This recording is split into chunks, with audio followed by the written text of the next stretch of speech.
I mean, I've got sort of two issues linked to the aspect of the lack of analysis of the broader political economy in terms of globalization and global economic policies that our governments have adopted in this whole climate discourse. So, for instance, there would be, many discussions about farmers adapting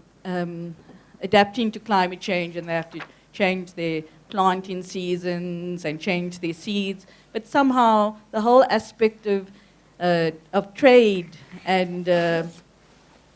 global subsidies, or how people's food security and food sovereignty is affected by global corporations, just sort of left out of this debate. And so all the focus is on small-scale farmers and all these little adaptation projects. Similarly, the whole discourse about the commodification of the global commons or nature, I mean, I get the sense that media is accepting that it's okay to privatize the air, it's okay to privatize the forest, and now there's things called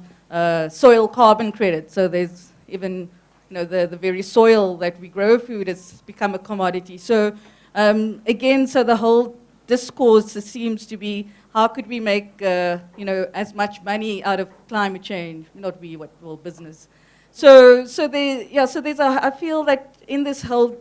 kind of debate, the media's kind of following the mainstream, and there isn't enough space to question the discourse in terms of globalization, the role of the World Bank, the World Trade Organization, and to say that there are journalists, I can speak for experiences for the WTO, like someone like Anne Crotty, does go out of her way to find out, what does the general agreement on services mean for South Africa if South Africa adopts it. But I find that in the sort of climate change that, that media's kind of, not doing as much work to, if the media is supposed to give both sides of the story, they certainly, the mainstream debates are dominating, and they're not seeming to get just other critical voices where people have done sort of research and looked at what these implications could be.